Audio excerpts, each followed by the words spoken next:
back to Reality Realnesss with 3 S's. I'm your host, Chantele Francis, here with my girl, Mel B, to talk about episode 3, Ride or Die, of the Traitors Canada season 2. Mel B, how you doing today? I'm good. I wish I could say I was better than last week, but I think I'm just going to hate and love every single episode as we move through. All the stress, all the PTSD, the happy and sad memories come flooding back every episode. So overall, I'm doing well, but my God, we lost some good people this episode. So We're I'm going to be ready to get into it. losing good people every episode. That's what I'm learning, because I'm like, wait, I don't want anybody to go. Yeah, literally how I'm feeling. Like this cast is completely stacked. And every time we lose someone, I just feel like, oh my God, I feel like we didn't get to know them well enough. Like there was so much more to bring. So it's going to be an interesting season for sure. Yeah, I definitely feel that, sometimes it's a giveaway in the edit if you start giving a spike on someone's visibility. And so that's probably why they haven't been showing some of the people that have been going like a little bit more, because they'd be like, oh, yeah, they're all over this episode. That's going to be them. Exactly. And so they're trying to keep it a little bit more anonymous or like, just a little bit more discreet as to how much they're offering up to us. But I just wish I got to know both of these women that went home today a little bit more. Yeah, I'm telling you, we need more with Traitors Canada. Guys, I know all of production is listening. Like they're just our podcast.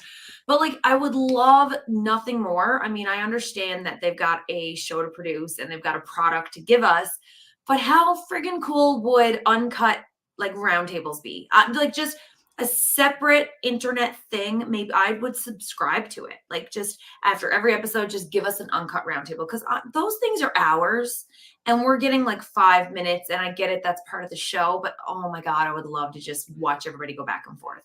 I know, definitely if there was like an uncut version, that maybe they can post it on TikTok or the social medias, or if they had a little show with extra bits on it. I think it would be successful because we're nosy and we want to know everything that's going on and we want to see these dynamics. Like, we want to see the drama. What if they did like a Big Brother-esque Traitors? Like, what if it was like even if it was just 2 weeks, 2 or 3 weeks long, like nothing crazy, but it was the game of Traitors, but it was all playing out live for 2 or 3 weeks, and we watched people like at the round tables, like all online, and maybe they aired a couple of shows a week. Like, wouldn't that be so cool? Yes, it would. Now, why don't we just conceptualize a new show? Let's do this. It could be something similar. Okay, let's talk about this, because I'm actually really interested in reality TV production. I've mostly been looking towards, I think I told you, love shows for people that are a little bit older. But I love a competitive reality show, and I would love to bring the best of both worlds in there, because I want the live feeds for pretty much every single competitive reality show, especially. So absolutely. I'm in. And I think it'd be so cool to watch like people be suspicious of each other and like so completely wrong. And then we could have, the diary room confessionals, whatever, couple of nights a week. And do it for like 3 weeks, like a reindeer games type thing, but like actually live, I'll watch. I will. Let's create it. We should be Ben Affleck, Matt Damon, and we'll write it, create it, and then put ourselves on the show. Yeah! Let's do this. Done. So at the beginning of this episode, we see Rebecca and her exit. Were you sad? Was your heart ripped out of you again? I can't. Like, I'm so... And I keep seeing like all the online interviews and everything. And I'm like, God damn it. Like, I know it's so funny to say that, like, I mean, we were completely different people, but just the fact that we're both from Newfoundland, it's so hard to explain, because if you're not from Newfoundland, like there's just this weird connection that Newfies have, where now I see her and it's like I got banished all over again. So every time I see her get banished, it is very traumatic. But I'm still so sad for her. I think she had so much more to bring to the show. So didn't love that flashback, but she was too nice. She was too lovable. Everybody liked her. So was there a reunion last year? No, we begged for one. It wasn't for lack of trying. We wanted one. Apparently, the show format Sorry, doesn't actually allow for it. I believe the only ones that actually were granted, well, that's a lie. I was told the only ones that were granted a reunion was the US, and I believe it was just because it was such a crazy success. And then, but I did also hear that the French Canadian one got a reunion. So I don't know. I want this season. I mean, obviously, I would have loved to have one, but I feel like everybody from our I cast is hope very much so. over it. Yeah, maybe now, but I Yeah. would love to see this season have a reunion. Who would host it? Would it be Kat-In or would it be somebody else? Good question. Maybe like Mike, since he was the winner of season 1. Mike could host it. Mike Kuzi could host it. Kuzi would be a fun host. She could host and roast. Host and roast. I'd Like, love a Kuzi host and roast. that would be a lot of fun. But yeah, there's so many. What if we got Dom to host it? Like the mysterious, like would he be allowed? That's what I mean. Cause what was it? He wasn't like banished, he was like expelled. So like the mysterious expelled guest that nobody knows the reason that he got expelled, but he comes back and now he's like this badass host for the reunion and like makes everybody fight. I think that'd be fun. I mean, if it's allowed, I'd watch it and I would be I'd be interested in it for sure. We're here for it. Just more Traitors content. Anything really, I'm happy about. This season is definitely giving. I feel like it has a lot of longevity. This show. I thought season 1 was great, but season 2 is really hitting it out of the park. So at episode 3, yeah, like, and I'm pretty plus really on excited. it. Yeah. We see again Michael John in the conclave, wanting Gail gone. He kind of is thinking that their plan is to move him out and move Gail in. I wish we saw a little bit more evidence as to why he thinks that, because go ahead. So when they were in the conclave, Kara kind of messed up. She literally looked at him and was like, I don't want to murder Gail because, you know, she's strong, she's powerful, she's this. She would be great if we need to recruit someone in the future. Right. Oh, she did. And Michael John, he knows he's at the bottom of the barrel. He can feel the energy from the girls as it is. He knows his name has been said. So, like, I mean, it doesn't take a brain surgeon. I totally forgot about that, but right? you are correct. Yeah. So she's, you know, she slipped up there. And I think that's what sent him into panic mode because he obviously knows he's on the bottom anyway. But then to get that is like, yeah. Dreadful Ruby says, I'm always a little sad when shows don't have reunions. I enjoy them so much. I know. Me too. Reunions sometimes are really good. It's getting that extra tea that sometimes you don't get in an exit interview because it didn't air. And so sometimes, or they want to save some of that info for these reunions, being like the things that you didn't see or what happened behind closed doors. And so you get extra tea on those reunions. They save some of it. And so it would be nice to hear a little bit more about what went down and them being allowed to share it openly. Yeah. Oh, I would love a reunion.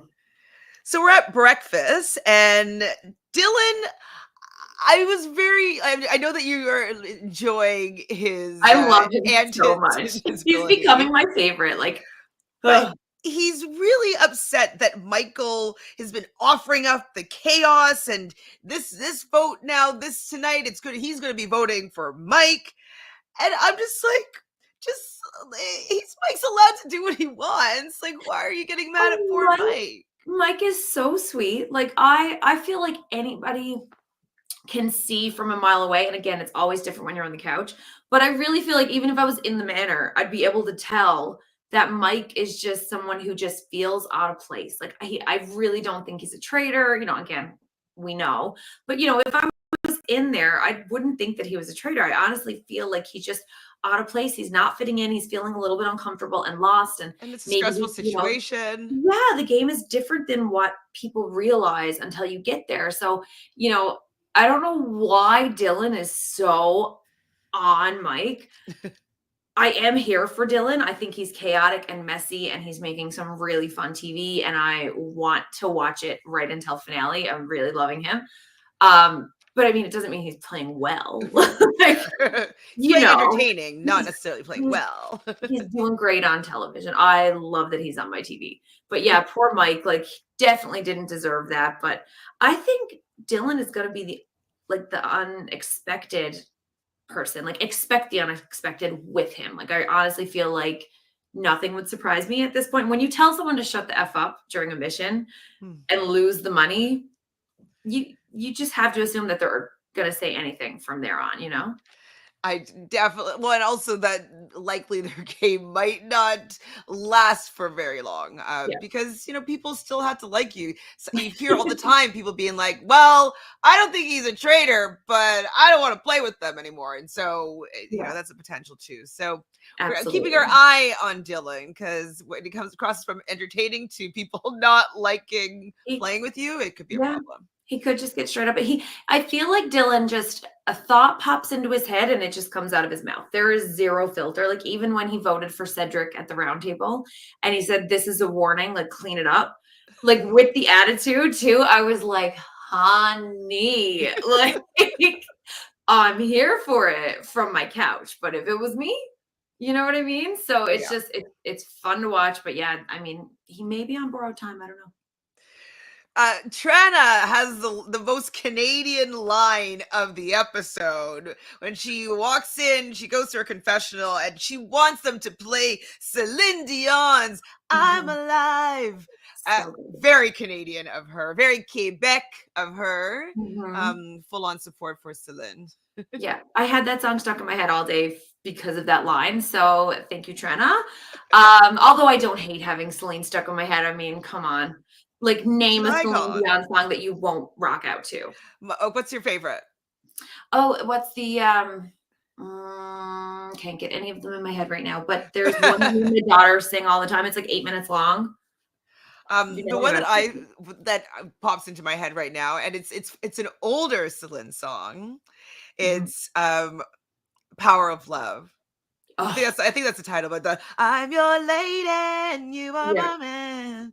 I love that song. Mine is It's All Coming Back to Me Now. I Oh, like a total brain fart on the name, but yeah, so my daughter sings that, so she's 5, but she's been singing it for a couple of years because it's on the playlist, and my favorite thing about her is that when she sings, she, like, uses accents, so she's not baby, she's bebe, and she's in the backseat like, ba, ba, ba, "Bebe, ba. bebe," like, just it's Yeah. so good. So yeah, that's probably one of my favorite. You don't wanna hear me doing it, but if you see me in the car and I'm paying no You're like, attention to anything, I'm just, yeah, that's what I'm listening to. So, well, it's very Canadian of us to have a Celine Dion reference. I'll be mhm. keeping my eyes open for more Celine or other very Canadian content. I just love everything Trina has to say. Like, tell Trina's me, very funny. star in in confessionals. Olivier, hi Olivier, wants to hear you, Mel. Oh, Olivier, you know what? I think that's another show. We're not gonna injure everybody's ears here tonight, but never keep coming back to the podcast, and maybe you will one day. Maybe that show, have you seen it? I don't know if I've watched a full episode of it, but it's where everybody's lip syncing and they have to guess who's actually singing. So Yes, it's Can You Hear My Voice or something? something like that, yeah. Yeah, yeah, that looks. I Maybe would you be should do great that on one. that. Yeah, you Yeah, could be like, yeah, so good, so good. yeah. Netta does a faithful hype up before she goes in, which is great because you want Mhm. to come in being like a faithful. You're nervous that you would have gotten murdered, like so. She's really going method acting here with the sweaty palms and the anxiety. Go ahead. I have to say, Mary actually tagged me in this on Instagram, Mary from my season, because she was like, "Hey Mel, how'd that work out for you?" Because that's how I wanted to be a traitor. So obviously I did a million things wrong. We've talked about it. But every day I would be like, no, I'm a faithful, like, and I would do that. I would hype myself up. And the day that I got banished was the day that I really actually hyped myself up. So when I went into breakfast, my hands were actually shaking. Like, when you go public speaking and, like, sometimes you get like a little bit of nerves. Mhm. So that was me that morning at breakfast, and I was shaking. And that's why Mary was, or not Mary, May was like, I felt her vibrating, because I really was. And I thought I did such a good job that morning in believing that I was a faithful and convincing everybody. And that was the day that everybody was like, Mel, that was the worst acting I've ever seen in my life. Like Kevin, Oh, like, and Fierce were over in the corner just kind of judging me. But that's what I did. I hyped myself up. So, you know, I don't know, maybe it's the cast, but good job for Netta. It didn't work out the same way for me. I mean, I don't know if I'd be a good trader. Like, I know that I could map out what I would do, but I don't know what my body's gonna do, right? Yeah. Like, I know that like sometimes I'll be like trying to hold a smile back or something. Like, I don't know what my body would give away tell wise, but Yeah. I think that I would spend most of my night Yeah. figuring out every possible lie I'm gonna need to tell somebody. Like, you can't be caught off guard Mhm. with the lies or people asking you about something. Like, you kind of have to be ready for everything. Yeah. And so that's what I would be spending. Like, I would do the pump up too, obviously. Like, I'm a faithful, like, I'd have people that I'm targeting, why, reasoning, like, I would be doing all that work for sure. But I don't know if my body and my face will give me away, but that's, I think, like, how I'd approach it. It's true. It's hard to say, honestly. Olivia says that it's Queen. Her reaction when Jasmine and Kirkland were fighting is legendary traitor. Yes, that we will talk about that again So later good. on. Oh, Yeah. jeez. I'm really enjoying watching Netta. Oh, Netta's doing. I find that she's. I don't know if she's gonna win. I would like her to for sure, but I think that she's the Sure. star, like the hidden star. Nobody knows that she is the star of the episode so far. You know, like everybody's doing their part. Like I'm enjoying everybody, Mhm. but I feel like we're more so being told from her trader perspective. We're getting Yeah. just a little bit more from her I think narrating and she's stuff. going to last the longest. Out of all the traders that are there, she doesn't seem to be suspected at all. Like, and from, you know, a couple of our interviews so far, I don't think people know who she is. Like, I don't think they understand her capabilities. So if you Hmm. don't know Netta's capabilities, she is going to mystify you. So, you know, Michael John's already suspicious. Kara, nobody thinks is a traitor, but she's starting to make some mistakes. So, you know, I don't know if it's too early for predictions, but I think Kara goes first, then Michael, and I do think Netta is going to be the traitor to last. Now, whether she's in finale or not as a traitor, I don't know yet. Okay. We're still too early, but I definitely think What she's over mistakes would three you for the say that Kira has been making? Obviously, the conclave one. So, to having Michael John just not fully trusting you necessarily, that's not great. Hmm. Yeah, and I also think too, where like she's so nobody suspects her. She's doing really well in that sense.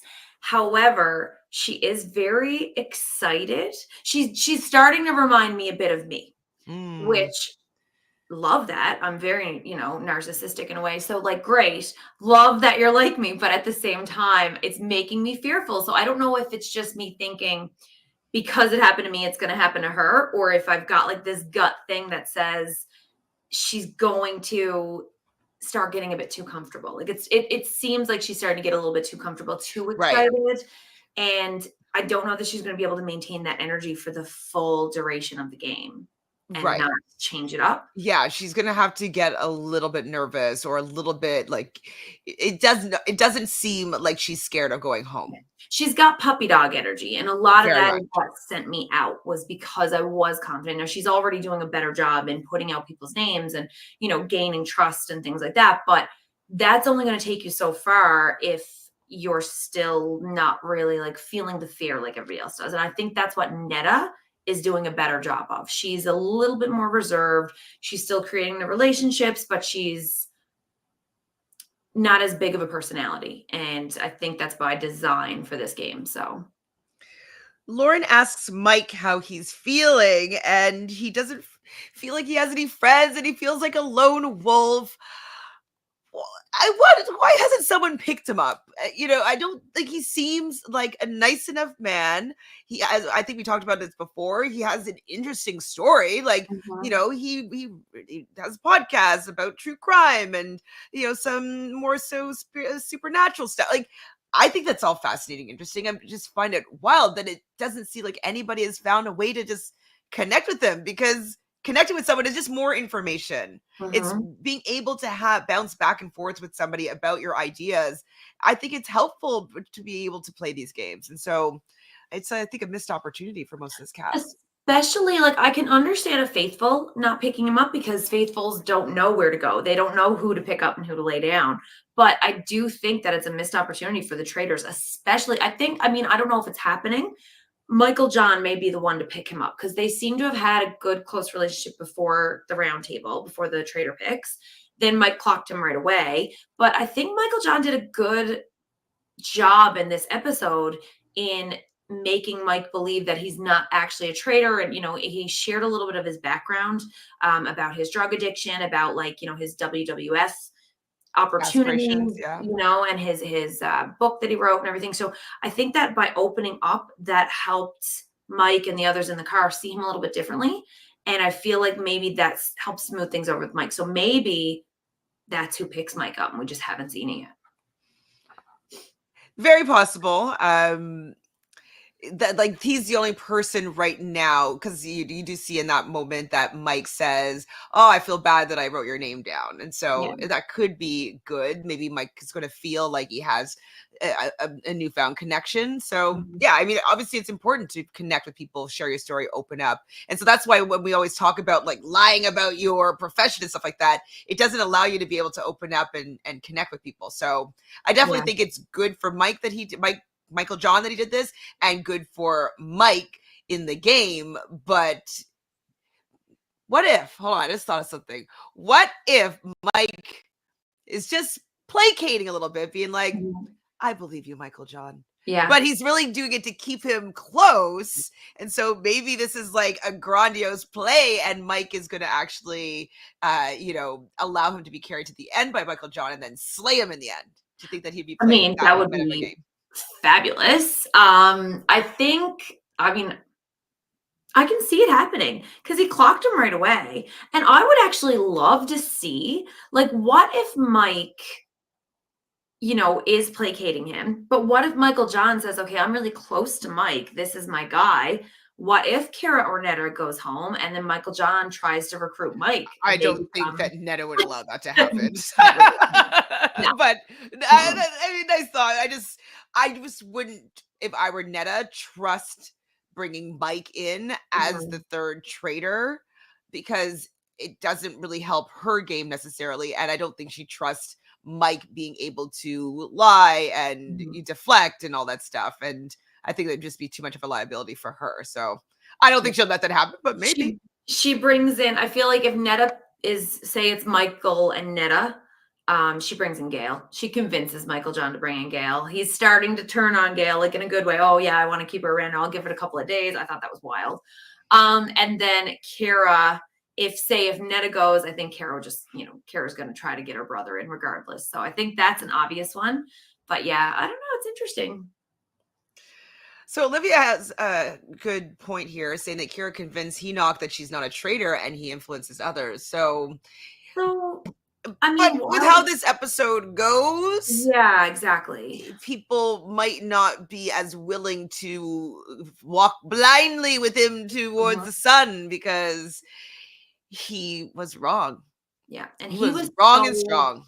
Loudly wrong Loud and wrong about Mary Jo, right? Like, he was the one leading the charge. He's like, what did he say? He's like, if Mary Jo is a traitor, like, you guys all owe me like an apology or congratulations or something like that tomorrow. And then she wasn't. So I really don't know that he's the one to convince everybody that Kara is not a traitor, especially since Kevin clocked her at breakfast. He was like, what if she like is a traitor and she sent her best friend home, right? So I don't think that all eyes are off Kara for the long game.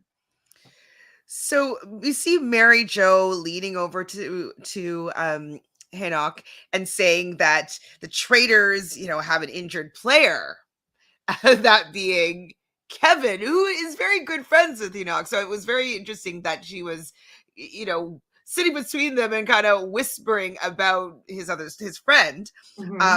But she really thinks that Kevin is a player. What do you think about how Mary Jo was approaching Enoch here?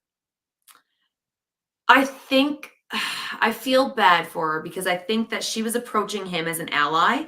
I think that their car ride, she really felt like, okay, I know he's not a traitor, and he must now know that I'm not a traitor. Like, I think that she really thought that solidified a relationship, when in actuality, that whole car ride, he's thinking, oh my God, this girl is definitely a traitor. Like, he had a wrong read on her, and she had a wrong read on his read.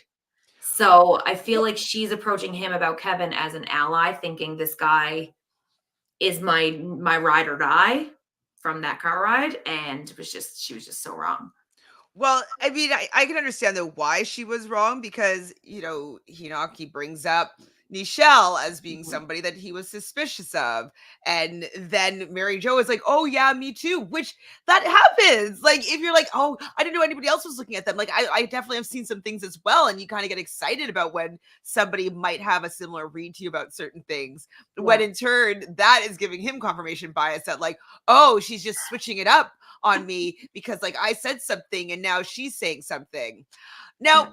if you thought through that logic, the fact with who ends up going home, you would think that would make him be like, oh, well, if she thought like she wouldn't have gone home if she was a traitor. You know what I mean? Like, Mhm. anyway, so I thought that might have exonerated her a little bit, but it's just allowed him to dig his heels in on this thought process. And I mean, again, it's one of those things that, like, once you it's the confirmation bias of it. Once you think something, everything that person does is gonna be suspicious, traitor or not. There's just always gonna be this quote unquote evidence that people see that points in the direction of you're a traitor. It doesn't matter what it is, you know? So Hedog is playing very stupid with her, but he's 99.9999999% sure that she is a traitor. Like, When he was saying that and delivering that, I thought he was about to say that she's faithful. For you did? some reason, I thought he was gonna be like, "I'm 99.99999% sure that she's faithful." When he said traitor, I remember just cracking up laughing, so I was like, "Oh my god, this guy's Well, so wrong." because he was already just saying that he was playing stupid with her. So like, I was just assuming that he was thinking that she was a traitor, but he Yeah. trusts Kevin, and so I think it was maybe it was a miscalculation on her part for bringing up Kevin to somebody that Mhm. he's so close with as being a traitor. Like, even if it was true and Kevin was a traitor, he just might not want to hear that his friend in the game is lying to him. Yeah. And so I just think that maybe she should have talked about that with somebody else as opposed to his best guy friend. I feel like I honestly feel like it was the misread for her. Like, I think that she just felt like they had such a good bond that she could just say anybody's name, and that's not this game, you know? Like, that's the game that gets you booted. She does say, by the way, you're the safest person here to Hinok. Mm. Does that mean that he's not going to be banished or not going to be murdered, like both? Like, what do you think was the evidence for her believing that? I would have taken that the wrong way. I would have taken that as, okay, if I'm the safest person here, it's because you Are keeping either him are safe? a traitor and keeping me safe, or I mean, she also could have thought he was a traitor and that nobody suspected him, and she was trying, that was like a way to tell. So I don't really know what she meant by that, but if I was him, that probably would have raised a flag with me as well. I mean, maybe he thought that yeah, she was a traitor keeping him safe, and he's like, I don't care, like, you're gone. Which, let's just break it down for a second. If she is a traitor and she trusts him, like, this goes back to what the actual good gameplay is, right? Like, yes, the game is find the traitors, but like, if that was true, if she was a traitor and he knows that she's got this close relationship and she's like, hey, you're the safest person here, like, I got you, what are you doing sending her home? Like, keep that traitor To be close like, in and cut her. okay, Kevin, I think that Mary Jo is a traitor, Right. but she wants to be in with us. She wants to have a trio with us. So let's keep her with us. And then when we need to, we'll just push her in front of the bus. Yeah. Like, if they go 3 to the end and they're at the fire, like, for honest to God, what you need to do is find some person that you know is a faithful. If you're faithful, find somebody else that you're like 99.9999% sure that is a faithful, and find out one of the traitors, but like, get in good with them, and then take the trio to the end. And then at the end, banish again, and two of the faithfuls actually banish the traitor. It's so much easier said than done. I Of understand on course. paper, it's like, that's the way to do it, but Well, and You can't also let you me don't know. want to necessarily banish a traitor because then someone could be recruited and then you're going to start from scratch again with evidence, information. Like you'd have to, you'd lose all the grounds that you've made on discovering who the traitors are. So it's not necessarily best for the faithful to get rid of the traitors right away because No, a keep new one's going to them. be recruited. You need to like find out who you really need to get in, create an alliance. Find out if you can, this is the trick of the game, who the traitors are and try to make it to the end with, one traitor, but like not the end. You need at least like 2 or 4 and then banish the traitor at the fire, right? But again, easier said than done. Definitely. So then Kevin is leaning over and speculating about how Kira might be a sneaky traitor, but he just Shuts it down. completely shuts that down. And I just find it so funny and fascinating, the people that shuts down the real information. We see him do it, does do that to Kevin, and then we see Dylan do that to Mike. And I just can't wait till they each get their just desserts. You know what I I mean? love Like it. I I just can't love wait. it. It's so good. It's like, is this not the best show? Yeah, Like, it's I'm so good. obsessed. I'm obsessed with the traders. Yeah. But Haydock's reads are all kinds of wrong all the Mhm. time, and he thinks he's so right. It's amazing and fascinating and hilarious. Yeah, I love it. So Dylan is on one. He thinks that chaos is unacceptable. Your vote was unacceptable. The I king wrote of down, chaos. why is Dylan policing on how people act, react, and play the game? Why is it his job to tell people how to play it? He is the drama. Dylan is the show. It's his show. This is his manner. Move over, Kareen. He's the new host. Dylan is the one who dictates the show. And if you're not here to listen to him, you're going to go. Like, He how will are you find a way to telling get a banished. grown man that his vote is unacceptable? And the way that they're playing, like, it cracks me up when he says, like, this is chaos and we cannot do this. And I'm like, you're the chaos, Dylan. You're You're the agent bringing of it. chaos. I Maybe love he's it. like, I'm the only one that is allowed to be chaotic here. I can't have And another chaotic energy here. I can't police that. yeah, it needs to So, be me and only me. You're taking away from my star. You're taking away from my sunshine. Like, this is all on me. Please back up. so this whole time people are coming into breakfast. Then Kira comes in, which would be leaving Gail or Nichelle as the final Mhm. two that have not entered yet. I thought it was great that Kira scans the room to see who's. She's I'm doing like, good. that's very smart because Mhm. you're like, there's a lot of people there. You got to make it look like you are trying to figure out who's still not there. So Mhm. smart Yep. on her part. And Nichelle is the one that's murdered because Gail is the last person to come through the door, and Mary Jo is shocked Yeah. because she did think that Nichelle was a traitor as Mhm. well did as Haynock, and she was murdered. Yeah. Pac-Man had he spoke this episode, so that was nice. We got Um, something from him. he was thinking that the reason why they chose Nichelle was because she was a police officer and could, but Netta then chimes in like, oh yeah, maybe because like she could read people's minds and like really be able to like suss out who the traitors could be. Yeah, that would be smart. And so, I mean, it seems like they're getting away with it. And I love that how Netta throws in her 2 cents and I like no one that. knows Like, the I wiser. think Netta's doing a really great job. So, like, she's analyzing, but she's not over analyzing. She's not being too loud about it. She's going with the flow, but like, so far, she's going with the flow in a way that nobody has clocked her for saying, hey, you're not coming up with your own ideas yet, you know? Because Mhm. that is another way that traders get caught if they're just Piggybacking. mimic, Well, yeah, kind like of what mimic. Mary Jo did to Haynock, Mhm, but it was exactly. truthful. Yeah, exactly. Yeah. So a lot of traders will do that. They'll just like hear something and then just like throw it back out. So, she hasn't been accused of that or anything yet. So, like, she's doing a really good job so far. But I also believe that, like, even if I wasn't a trader in that room, I would also think that that was the reason that Nichelle got murdered. Like, I feel like she's one that unless she started acting suspicious in there, she was going to get an early boot because of her profession. And if she wasn't loud and wrong, then there was no distraction. There was no heat off the traitors. So, like, if you're in the conclave and you're thinking about people to murder, you don't want to keep somebody in who's never going to be accused of being a traitor, because that's the people that everybody's going to listen to. Right. So anybody that's like 100% faithful, like actually, and everybody knows it. Yeah. Yeah.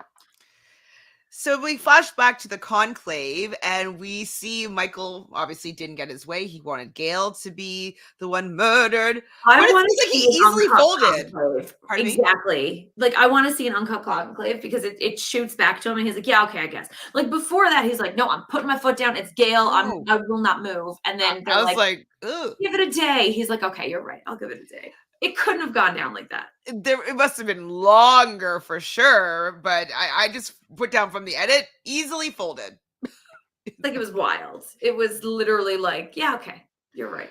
Olivia here has a good point, saying that Gail and Michael John both were like in the WWE. Like, they didn't know each other? So I don't know Gail's age. I know Michael John said he got the opportunity in like 1992.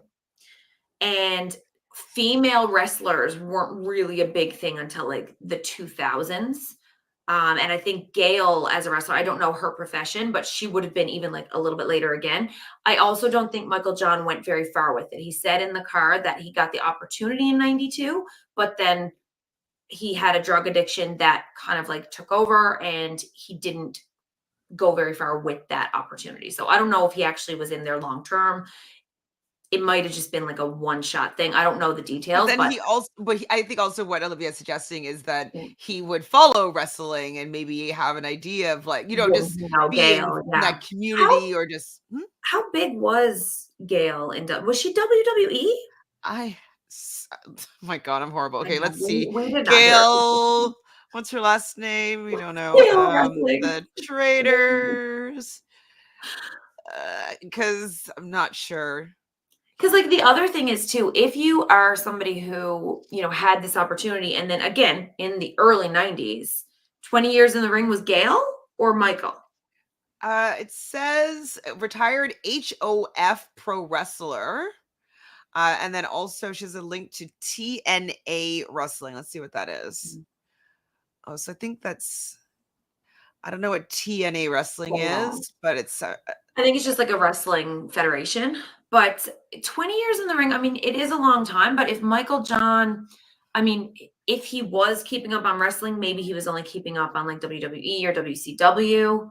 And not TNA? Yeah, she worked for WWE first and then TNA. So I feel like it's probably one of those things that maybe she just wasn't in what he was following, or he also could have stopped following it after his missed opportunity. It could have been like, especially if it is a drug addiction. Like he said at one point he was homeless. Like chances are when he's getting his feet back on the ground, he's not going back into this wrestling obsession. He's working on moving forward with his life.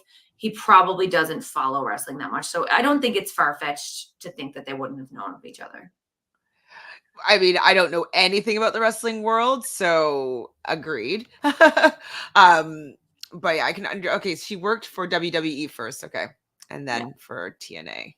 Hi, Clinton. Hi, Clinton. 20 years. I mean, that's a long time. Or maybe he doesn't even realize that. Maybe he does recognize her, or maybe he hasn't figured it out, or like he's like, she looks familiar, but I don't know why. So maybe that's more of a story to still unfold. We don't know. Yeah, like he probably knows now, and he probably learned, like when he got in there, he probably was like, oh, back in the day I had this opportunity or whatever. But at the same time, like when he says, early 90s, and then he says drug addiction, homeless, lost family, lost this, lost that. I mean, he's in his own demons there. Like drug addictions are just a whole other, it just takes your life. So I really think he probably just hasn't been checked into wrestling, probably hasn't been in the scene. She joined in 2002. So yeah.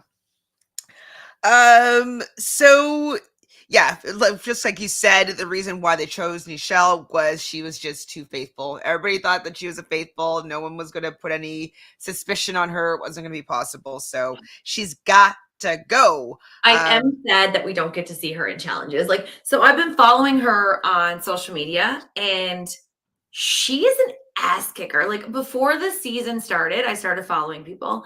And I remember at one point, like, I looked at my husband and I was like, did you see this girl that is on the Traitors? I was like, watch her do this demonstration. I think she was doing demonstrations on like self-defense for women or something, because she teaches a lot of those classes. And I was like, look at this girl. Like, she is so strong. And I love a strong female. Like, I love physical strength, mental, whatever. I just really love a strong woman.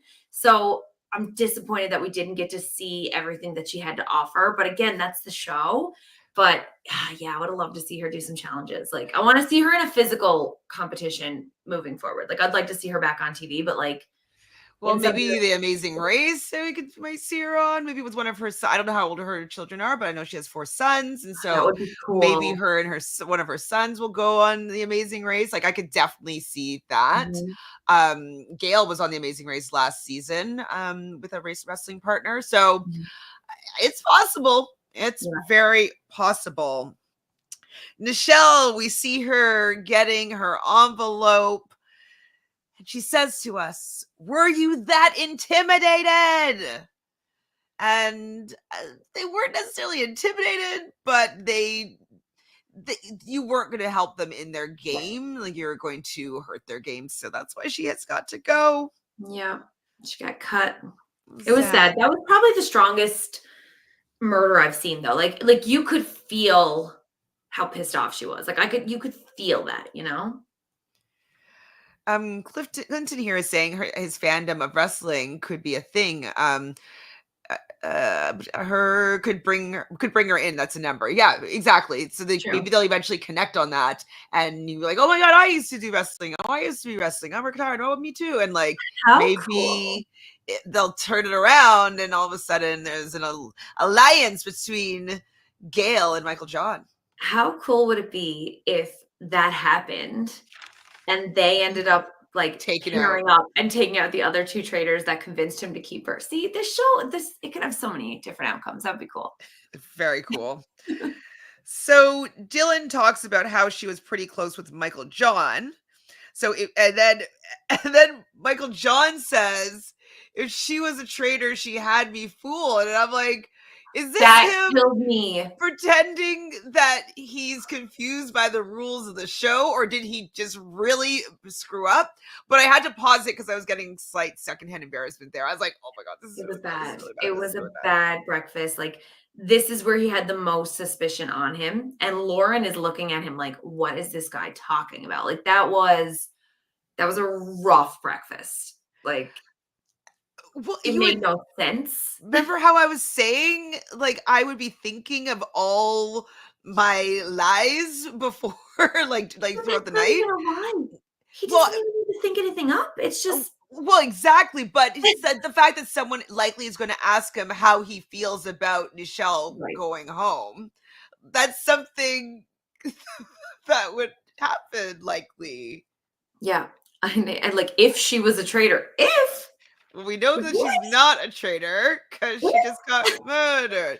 So, I mean, if I were him, I'd just play it off like, oh my god, I'm just so nervous and I'm really confused by the Give me my rules. coffee. Like, you know what I mean? Like, I think the fact that he didn't acknowledge the fact that he said it wrong was also weird. Like I feel like if you say that, like, oh, if she was a traitor, like, he almost, like, he clearly caught himself. You could see his face like, oh shit, I said that wrong. Well, and you could hear Dylan being like, well, she can't be a traitor if she was murdered. Yeah, like, Michael John should have been like, oh my god, well, what I meant was, yes, obviously she's not a traitor, and yesterday I was thinking if she was you know what I mean? Like, but he didn't try to explain it all. He can't really get out of it. Yeah. It doesn't make sense.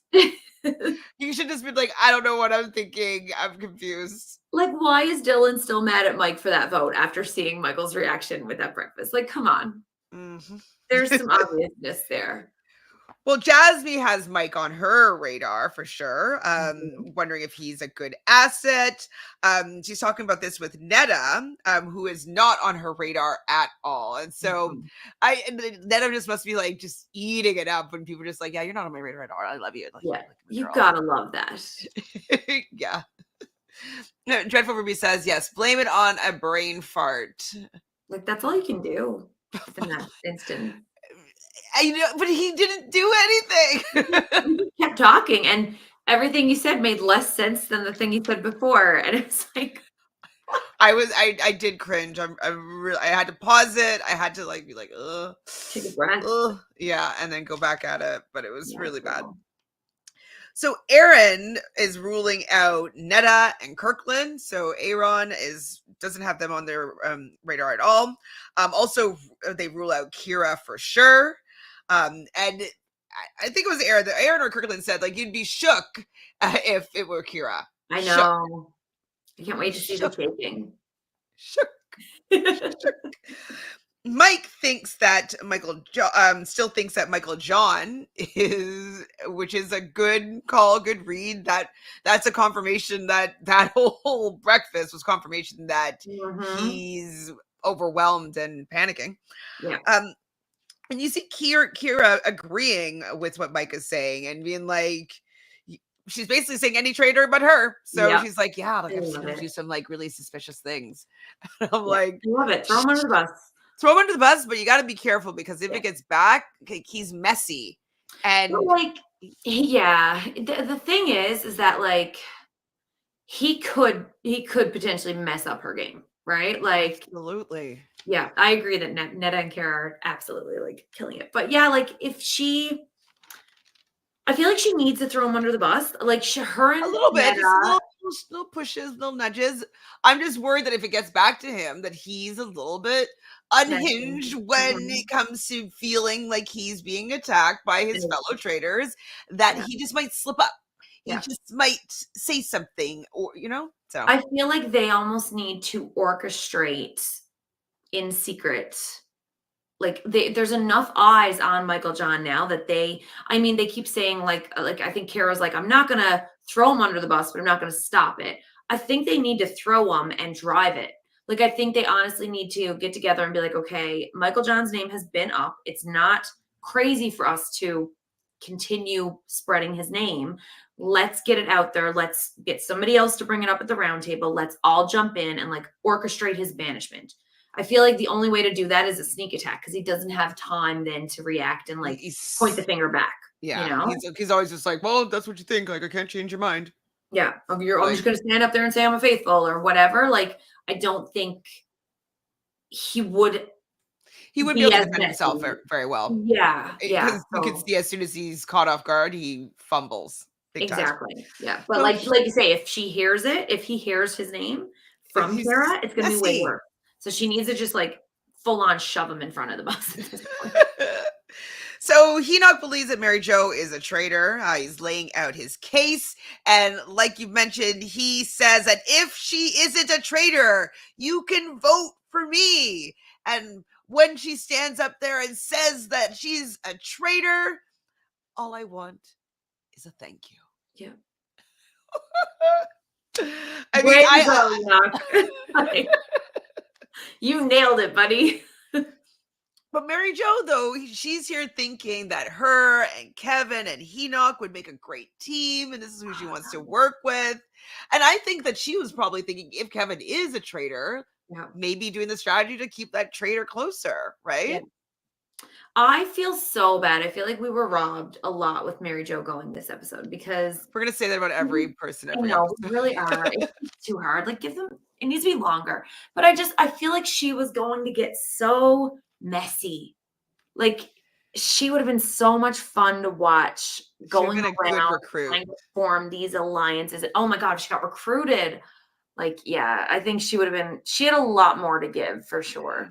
Yeah, now I'm thinking that I would have probably loved the helicopter ride trio as traitors. Oh, that would have been fun. That would have been so cool. So Lauren in the car on the way to the challenge, she's with Mike and Melinda. And, he's saying that he's just trying to be himself. And wait, sorry, is it Michael? Michael John, yeah. Wait, Lauren, Michael John? Mike and Michael John. Both of them. Said he was just being himself, and then they are disarmed, and that felt genuine. Oh, Lauren was talking to both of them. Correct. Mm-hmm. Got it. And Melinda was in the back with her. Got Yeah. it. And so he does bring up the story that you were telling. Was it there or was it later on? Oh, it was a little It bit was in later the on, but car. it's in that same car ride. Mhm. And I really appreciate him being vulnerable and open here. And I do think it disarmed, but I don't know if it, like, he was truthful in what he was saying there, but Mhm. it didn't, for me, exonerate him from his suspicious activities. So the Yeah. fact that Lauren was like, "Oh, I feel better now about, about you," and Mike saying like, "Oh, I wish I didn't write your name down now." Is it just because they like him more and they're more endeared to him, or did they actually convince him? Did that convince them that he's not a traitor? I feel like I don't think he completely exonerated himself, but I definitely do feel like he mended some fences. Like, I feel like he did get their guards down a little bit. I think he explained himself in a way, and maybe we never saw the full conversation, but I think that by him opening up and being vulnerable and explaining such a Personal. complicated past, I think it opened up their eyes as to why he may be a little bit under a bit more pressure here, because he's not just in this game, he's also had these opportunities before and it didn't work out, and now he's here again. And the game itself is hard, so I feel like he did a great job in opening up to help them relate to him and maybe Mm. understand a little bit about why he's acting weird. And it's not just, it's not that I'm a traitor. Here's what I've gone through in my past, and it's just bringing up a lot of stuff. And I think that was a smart play. Yeah, no, he's definitely disarmed them, and so they will be second guessing any sort of something suspicious that he may do. They might be like, "Oh, maybe this is just how he handles stress. Maybe this is It's just." Hmm? totally going to depend, obviously.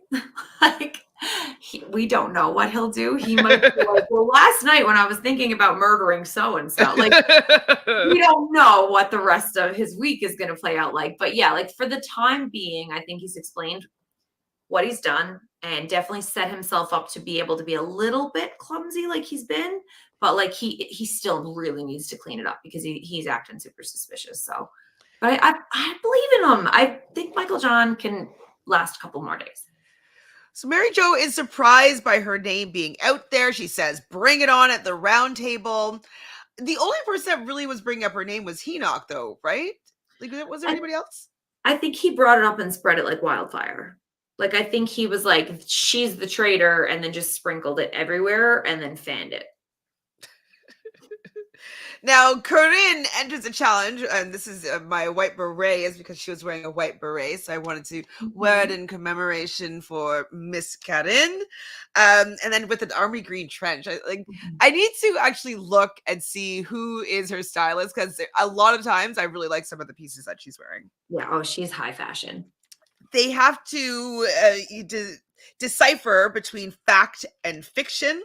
And there's definitely a bunch of minefields with true or false statements on them, and they have to pick the true or false question, or the true question to get some gold.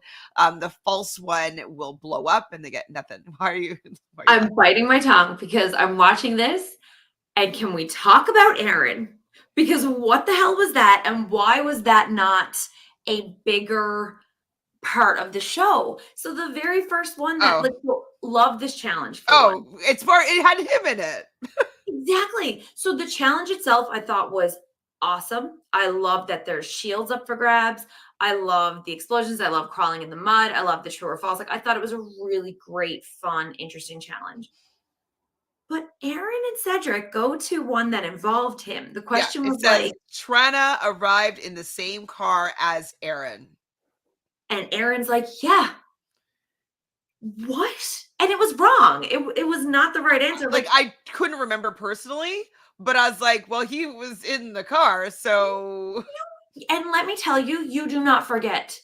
You, from experience, you do not forget who is in your car on the ride to the manor. That is the beginning of your game. It's the start of this huge adventure. It is a memorable moment. Like, those bonds, I would even say, last a little bit longer than the bonds of meeting everybody else, because that's your first connection. So, like, for Aaron to be like, yeah, we were in the car together. Like, were you asleep? possibly. I was shook. I had to go back and rewind that part to rehear the rules because I thought that I got it wrong when they To opened it like and there was choose no which is the gold. incorrect answer. I didn't understand. I was like, "There's no gold in here. Like, what am I not getting?" But I Well, thought it then was even the gold. next one, I was Mhm. shocked that they got wrong because it says Rebecca was banished with 8 votes. And I was Right. like, I wrote down, I'm like, oh, I thought it was 9. Mhm. Because I just didn't think that they would mess that up because they just experienced it the night before. And I then can they're see wrong. that. I still don't know how many votes I got. Like, the night I was banished, I didn't know how many votes banished me. Like, I honest to God, there's so You much going wouldn't on in even, the I round would have been table. counting and being like 1, 2. But I also have I Yeah. have a counting thing that I do all the time. My thing at the round table was I knew that there was potential that I'd be able to stay, like, because I knew that, like, the round table itself had gone, like, I changed a few minds, and I knew that I had. So my thought process during the round table was, I still need to act really faithful. So no matter what, every single vote that comes up, I need to just convince these people. Like, I truly cried in the circle purposely so that they would still believe I was a faithful right up until the second that I walked out. Like, or like I Mhm. wanted to change their mind, right? So I didn't count any of the votes. I was just still concentrating on like being a faithful. So I understand not remembering the amount of votes, you This was know? Mary Jo though and Gail that was doing it. So it had, they But would they remember the number of votes for somebody else even? I don't know. I think that I would have remembered. But I also Big Brother, it always has those type of comps at the end, and so remembering things. I've also played some live reality games where Mm, I just try to remember every detail as possible because you never know if you're going to be twisted on it. So maybe that's just yeah. me. I would just do that, and it's not something natural and normal for anybody else to do. Melinda and Michael are a duo. Corinne was wearing white on the first day. They got that correct. Mhm. Trina and Kirkland, there was 4 wheels on the Trojan horse. They get that right. Kevin and Enoch. Nick's name hasn't been written down yet. No, it has not. They got that Mhm. correct. Netta and Lori are together. And I actually thought it was really great that she chose Lori to be her partner because Yeah. she likes Lori. She's gaining a good friendship with Lori, Mhm. but Lori might be a little bit less physical than she is. And Mhm. so Netta will just look like a little bit more of a superstar, just meaning that, like, oh, she's more physical, she's more useful to us in challenges. So it could be beneficial to her later down the road. So I can that was see smart. Meta pulling Lori into like I went back and I did like a half a rewatch, we'll say. And at breakfast, when Lori comes in, Netta actually is there and she's like, "Oh, Lori," like she lights up a little bit. Like I think that she is getting really close to her. And I think that's a really smart play by Lori or by Netta because as much as we all had suspicion on Lori on day one, because she's a kindergarten teacher and she's so sweet, she'd be so perfect. I think that people are starting to really believe that Lori is a faithful, and I think by Netta befriending her, she appears more faithful by proximity. 100%. So Like I she's really like, 100% faithful, yeah, 100% faithful bestie. mhm, yeah, Kind of like even Rebecca and girl, Kira, yeah, both. it's smart, Kira has to be 100% faithful because she wouldn't murder her friend. exactly. She wouldn't. She Or would would she? never. Mwahaha. She would murder her brother. Yeah. Mike and Nick go next. 10 players were sacrificing the Trojan horse. They got that correct. Lauren and Dylan, the traitors' capes are black. I thought that she'd get more heat on this because she was like, yeah, they are. And I was like, aren't some of them like green in other countries? Like Other a deep countries, yeah. green? So I mean, I don't know if I could be so, you know, yes, it is 100%, but You almost don't want to go to the like that one in the I wouldn't go to concrete that one. barrel, like you like Mm-mm. those are traitor or not, you don't wanna answer those questions because, again, any little thing looks suspicious, and if you even go attempt to answer those questions, especially if you're right, you just put heat on you for no reason, but it didn't seem to matter in It this. didn't seem to matter, but maybe it will Mhm. be brought up later on. People will be like, "Do you remember when Lauren like?" She knew Yeah. the color. Yeah. So I was like, like maybe Dylan will use that if he's in the hot seat and he'd be like, saving it. I can't be a traitor, Lauren knew the capes were black. Exactly. Who's being honest? Then the question about the 2 barrels were next. I didn't write down who had said that one, but I was like, I would not be going to that one because it's like in the conclave, like the capes, you can just guess that one's correct. You've seen Yeah. the promos and stuff like that. So you could be like, I just, And they all had capes on though. So that actually isn't suspicious because oh, in like their photo shoot? in the promo, remember? Like it's like who's the traitor? And every single castmate or cast member got to wear a cape.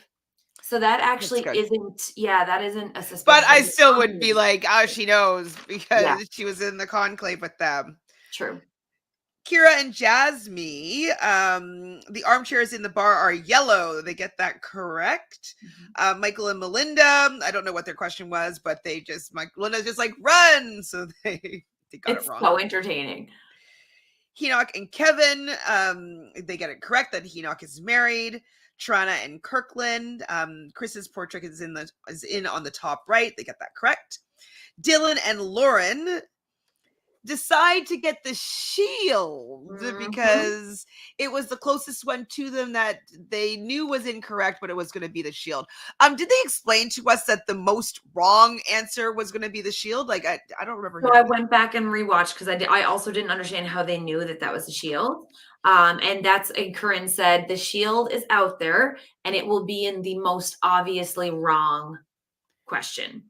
So she did explain that, and I loved this question, and I loved the reaction. So the question was, the host of the show is Claudia, which is the host of the UK version. It was a little nod, right? And I loved it. And then Corinne's face when she's like, "Excuse me," but you could also see in her eyes she had like this like happy. I don't know. I loved it. I thought this was such a. I mean.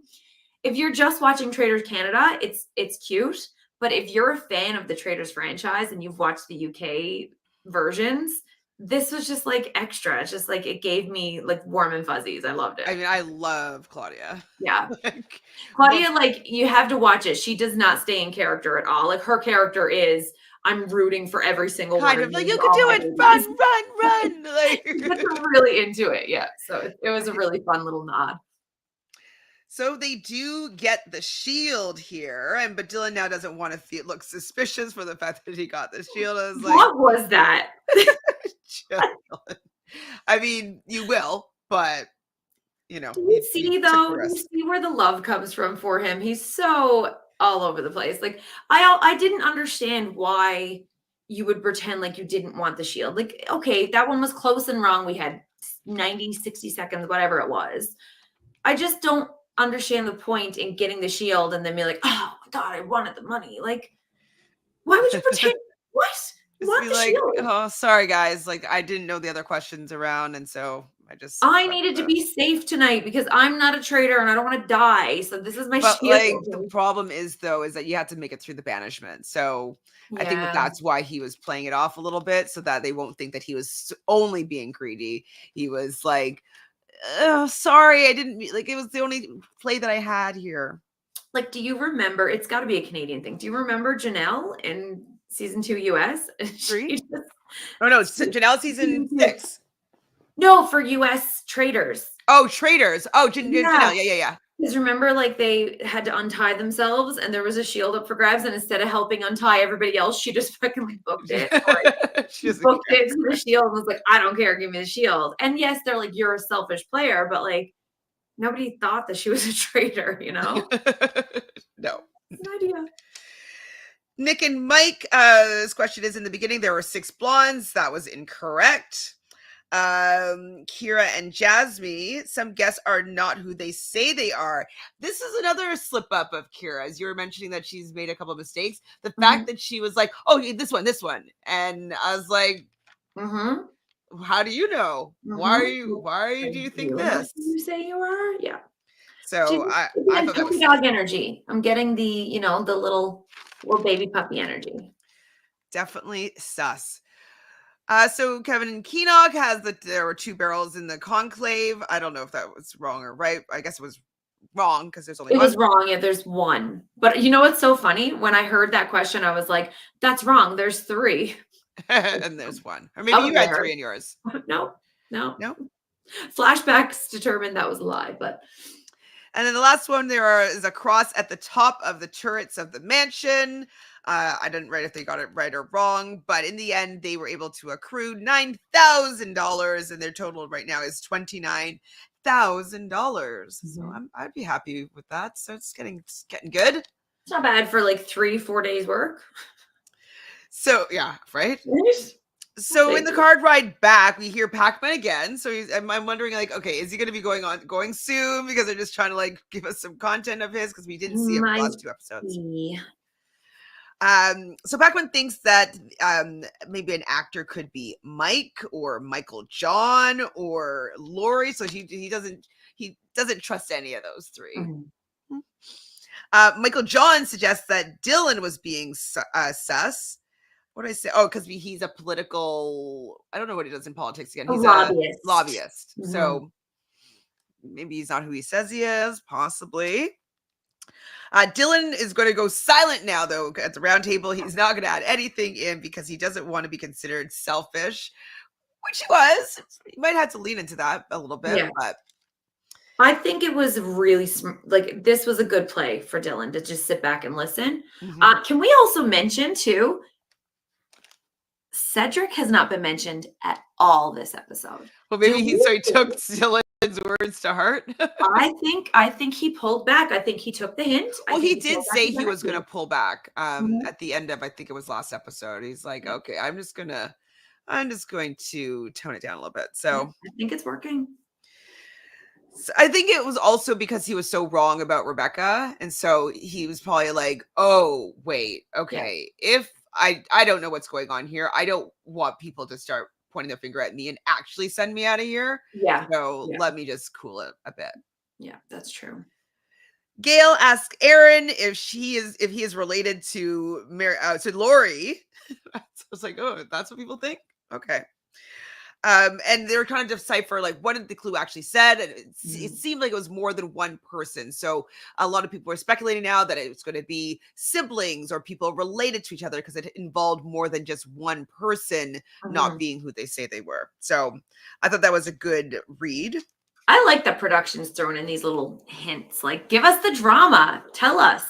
Well, they want to make it a little bit harder for the traitors, I think. Yeah. Why should they get it easy?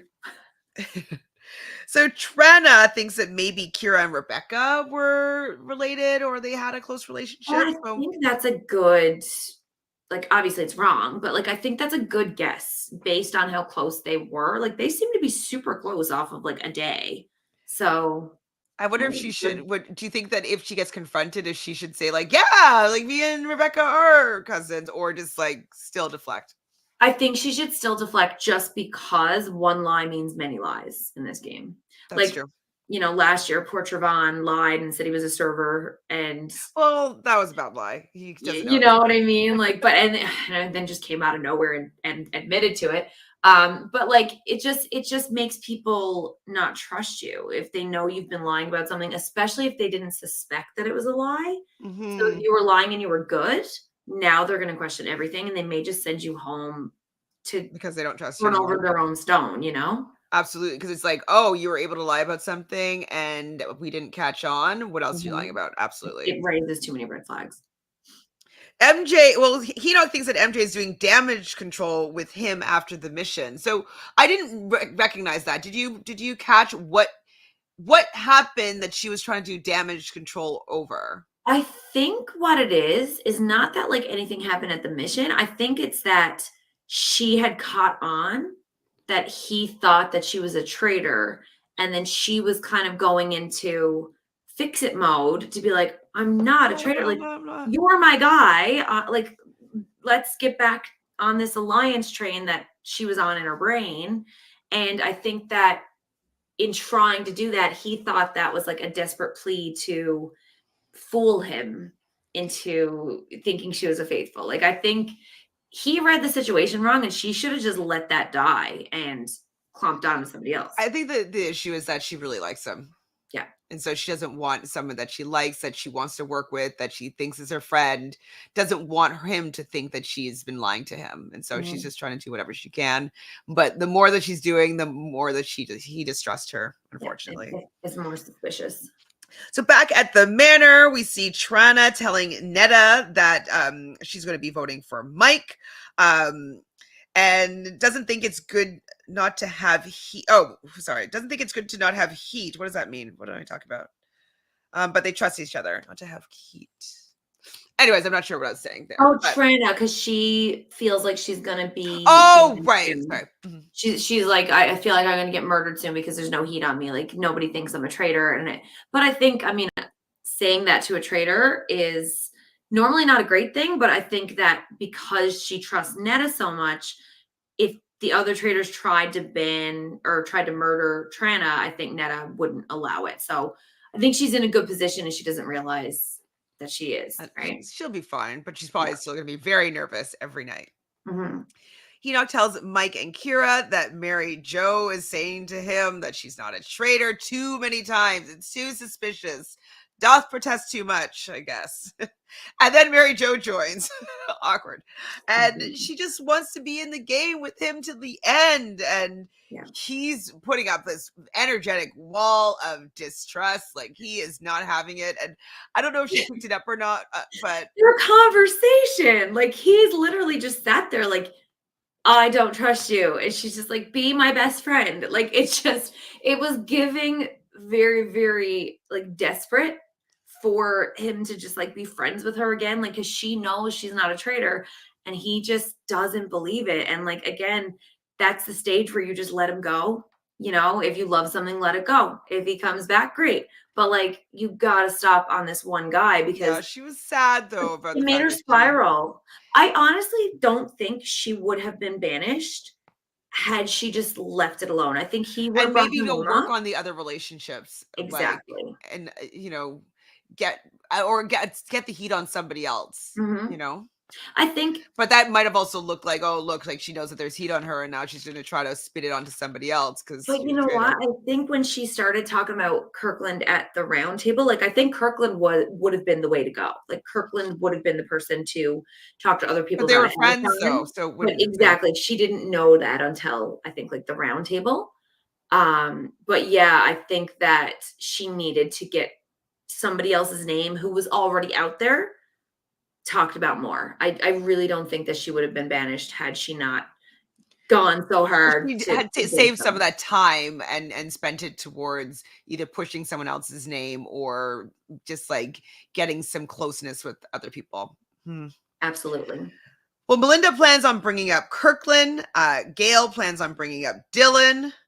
And then we get to the round table. Corinne arrives and Pacman starts the conversation, talking about Kirkland and saying that he was wrong about Rebecca. And he was another person that said, like, well, if I'm wrong, you can banish me next. Mhm.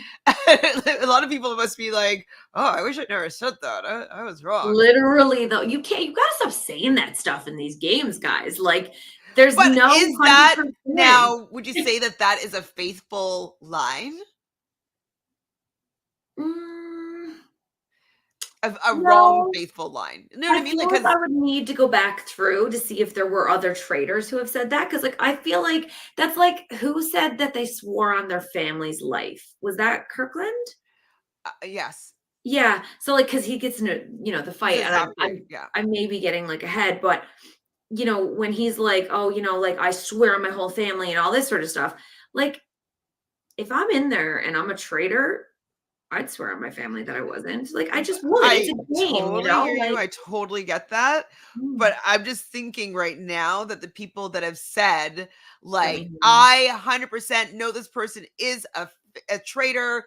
Like, if they are not a traitor, you can vote me out. Like, that's how I just don't know if I've seen any traitors say that. I'm gonna go back. That's interesting because I feel like I did, but I can't pinpoint it. But I'm wondering if it was somebody who It might was have been like banishing Sam a on traitor. Australia too. You know what I mean? Probably. He would be someone that said it, but I don't He know if would have anybody else also has. sworn on his family and Yeah. So really murdered if people anybody, it in would real be life. him, but I don't remember anybody else. Yeah. I feel like if it Mary happened, it would Jo. have been. Oh, Pardon? sorry. I was just gonna say, I feel like if it happened, it would have been a traitor banishing another traitor. And being like, I swear, like, banish me tomorrow if they're not a traitor, but like knowing that they were gonna be a traitor. Like I've got some memory of something. I'm gonna look it up. It might be wrong, but that would be the time to say it. Maybe. I still don't know if I've. Anyways, we'll look. We'll do some research. Chat. Have you guys seen this scenario ever? Let us know if you can think of something. Yes, please.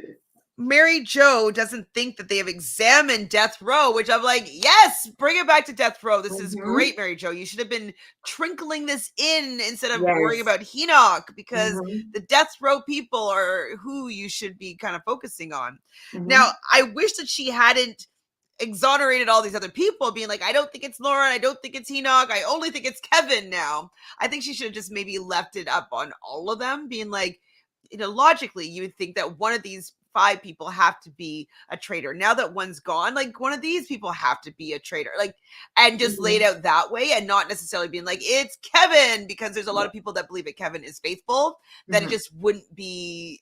I think just having a little bit more ambiguity as to who it could be out of the people that are death row. But you have to read the room and know the vibes. Like, you have to know what story is believable, what is actually plausible, and what are people going to listen to you saying. Like, are people even going to be willing to hear you talk about Kevin? Like, if they really think he's faithful and they're not ready to listen to that right now, that round table is not going to change their mind. Exactly. So Olivia says that we had on Traitors Quebec someone pretending that he had a handicapped daughter, and he swore on his handicapped daughter.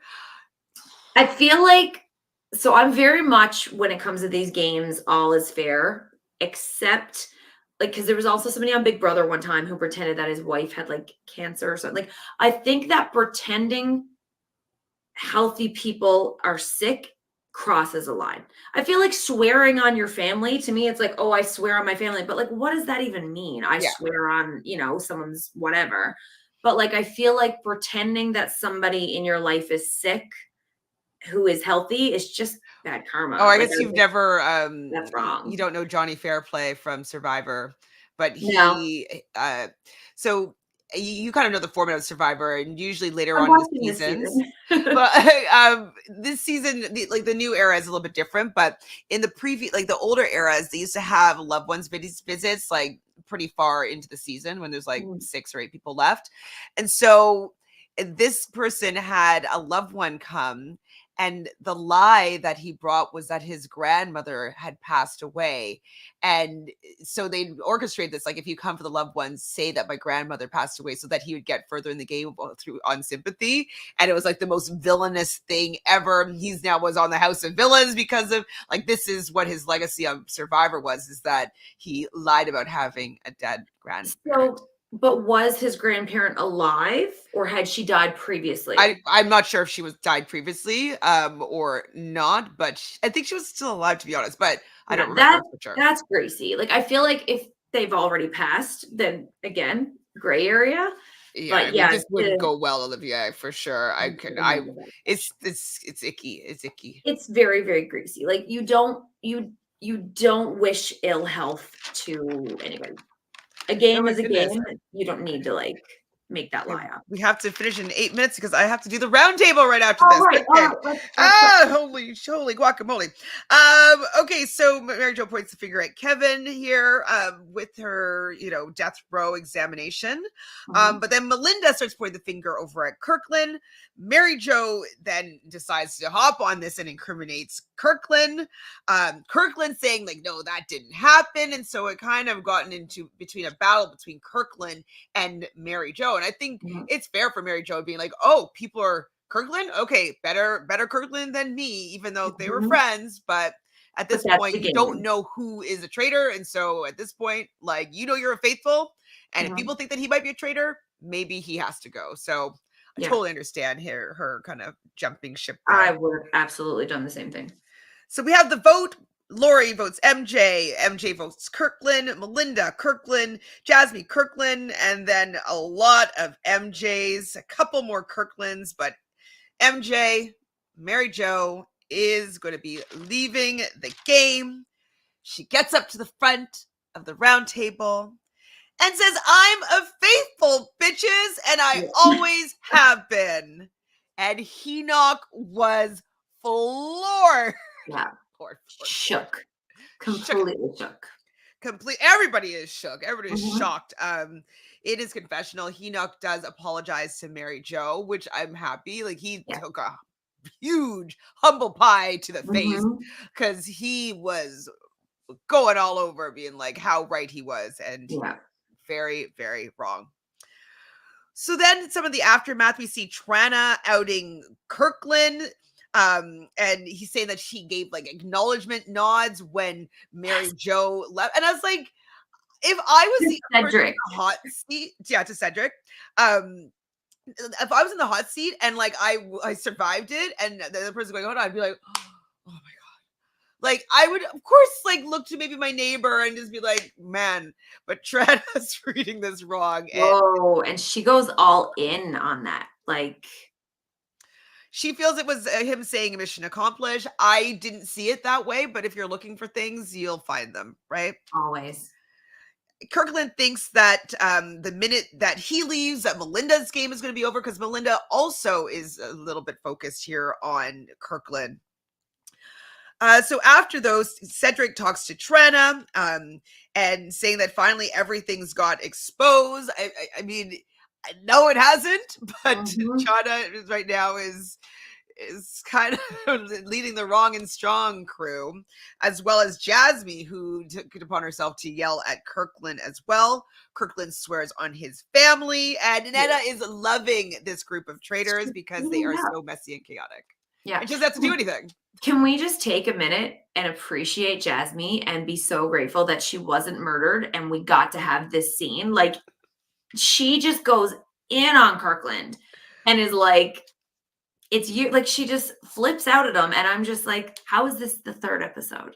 How is this happening right now? And like you say, Netta sat back going, you guys are doing my work for Yeah, me. you're making Thank this you very much. easy. Hand me Making my this money. easy. Mhm.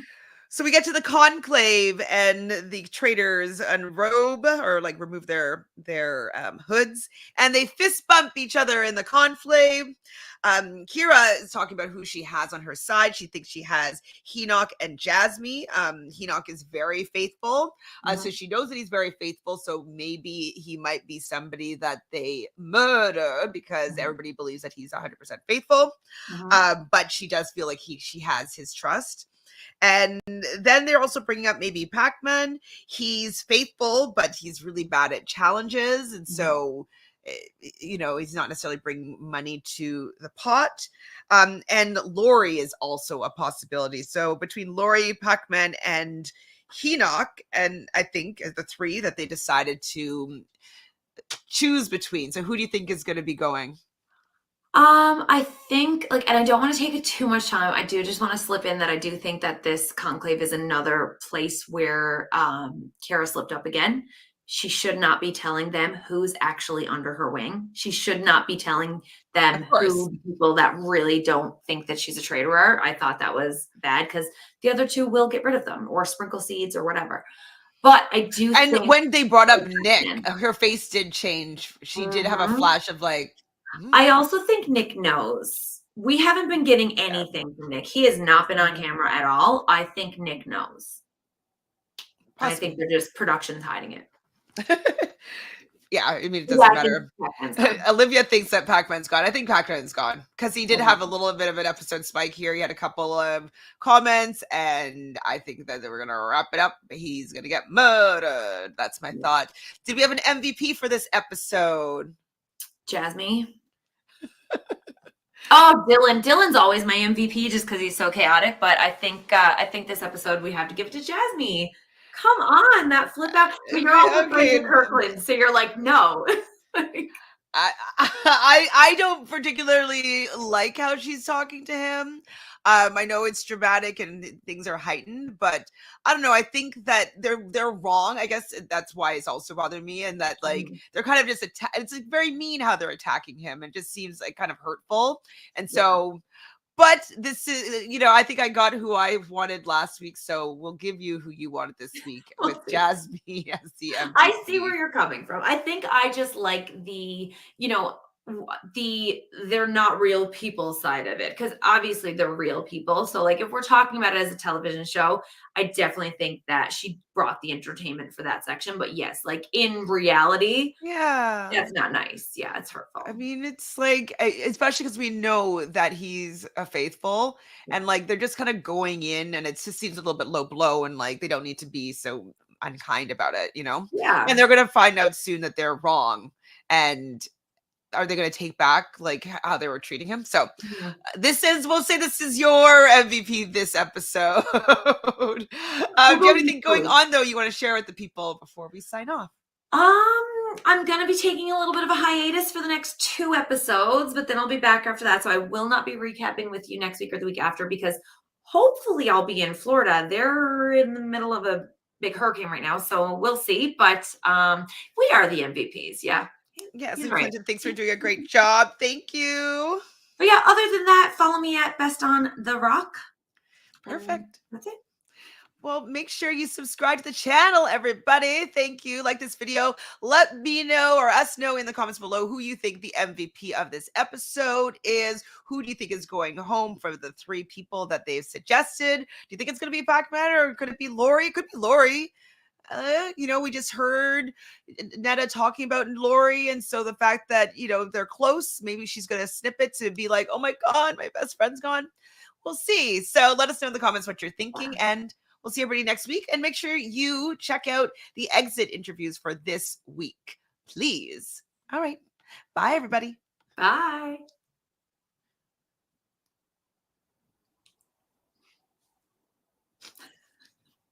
It's still